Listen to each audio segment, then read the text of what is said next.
Herkese merhaba. Bu bölümde hermetik astrolog Berçin Adakaleli'nin müthiş analizleriyle 2025 aralığındaki o çok önemli İkizler Dolunay'ına yakından bakacağız.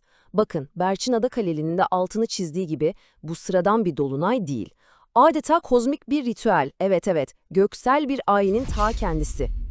Ve bu ritüel nasıl başlıyor biliyor musunuz? İşte tam da Berçin Adakaleli'nin o etkileyici ifadesiyle göğün kapıları açılıyor. Yani bu söz var ya, yaşayacağımız o göksel olayın ne kadar mistik, ne kadar güçlü olduğunu tek başına anlatıyor. Kesinlikle sıradan bir gökyüzü olayından bahsetmiyoruz. Peki bu göksel ayin tam olarak ne zaman başlıyor? 5 Aralık 2025. Tarihi not alın. İkizler Burcu'nda çok güçlü bir dolunay var ve işte bu o bahsettiğimiz ayini resmen başlatıyor. Peki ayinin sahnesi neresi? Zihniniz, sözlerimiz, yani iletişim, düşünceler, kullandığımız dil, hepsi ama hepsi bu kozmik enerjinin tam ortasında olacak. Ve tam o anda dolunay gerçekleşirken ufukta kim beliriyor dersiniz? Boötes Sakım Yıldızı. Hani o kadim hakim var ya, işte o sahneye çıkıyor. Asellus Secundus sabit yıldızıyla kavuşmasıysa sanki bu olaya kutsal bir mühür vuruyor. Unutmayın, bu takım yıldızı öyle sıradan bir takım değil. Dünyayı yönetenlerin gücünü, o yüksek otoritelerin ritmini temsil ediyor. Şimdi bu testin şöyle ilginç bir yanı var. İkili bir doğası var diyebiliriz. Bir tarafta evet yanlış anlaşılmaların gölgesini getirebilir, hatta beklenmedik nankörlükler, adaletsiz sınavlar yaşatabilir. Ama işte işin güzel yanı burada. Dolunay'ın yöneticisi kim? Merkür. O da diyor ki, dur bakalım bu negatif görünen şeyleri dönüştürme şansın var. Ve Satürn de adeta fısıldıyor, istikrarla diren, sınavını ver, ödülünü kap. Gelelim şimdi bu göksel ayinin başrol oyuncusuna, yani ayın kendisine ve tabii onun kavuştuğu o güçlü yıldızlara. İşte hikaye şimdi bambaşka bir boyuta geçiyor. Hazır mısınız?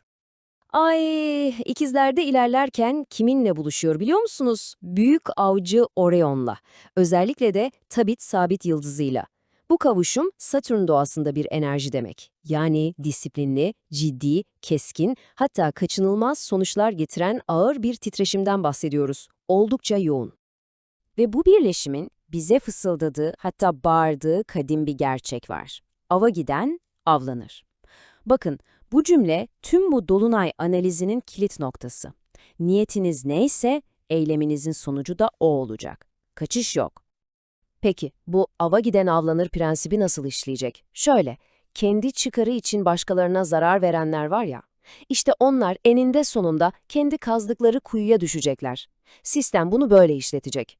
Kolektif olarak baktığımızda ise bu sert enerji maalesef ünlü bir figürün kaybı gibi büyük olaylara da işaret edebilir. Ama durun, ayın hikayesi sadece Orion'la bitmiyor. Sahneye bir de kim çıkıyor? Draco, yani ejderha. Ay bu takım yıldızının 76 Draconis yıldızıyla da birleşiyor ve ortaya Mars doğasında, yani ateşli, mücadeleci ve son derece savunmacı bir enerji çıkarıyor. Ejderhanın mesajı o kadar net, o kadar çiğ ki adeta kükrüyor. Alanıma dokunanı yakarım. Bu ne demek? Sınırlarınıza çok dikkat edin ve başkalarının sınırlarına saygı gösterin. Çünkü bu dönemde koruma ve sahiplenme içgüdüsü tavan yapacak ve ihlallere tepkiler çok sert olabilir.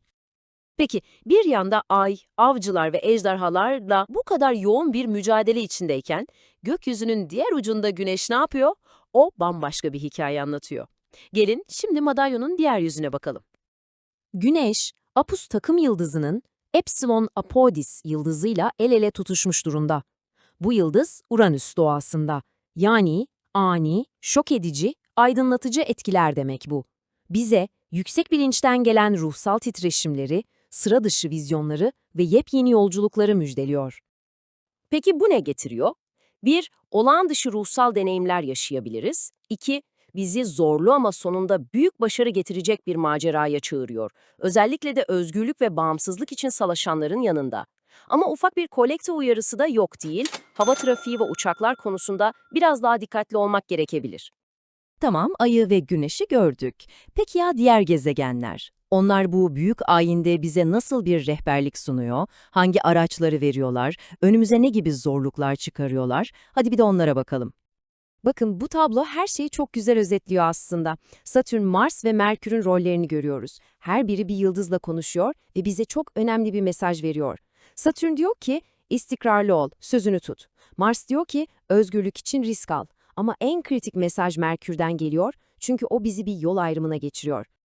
Ve işte geldik tüm bu dolunayın anahtar noktasına.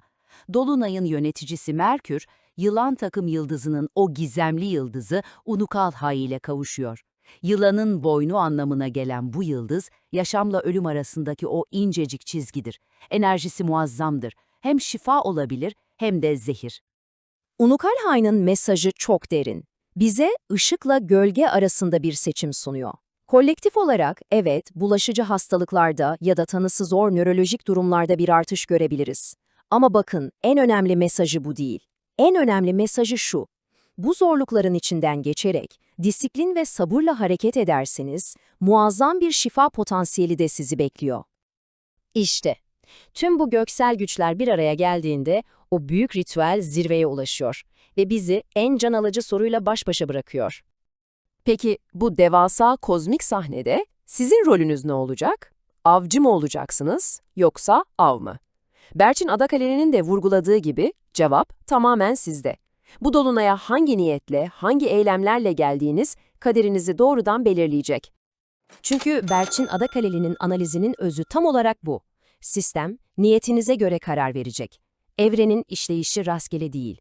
Attığınız her adım, yaptığınız her girişim, hangi amaçla yola çıktıysanız, sistem sizi o role yerleştirecek. Ya avlayan olacaksınız ya da avlanan.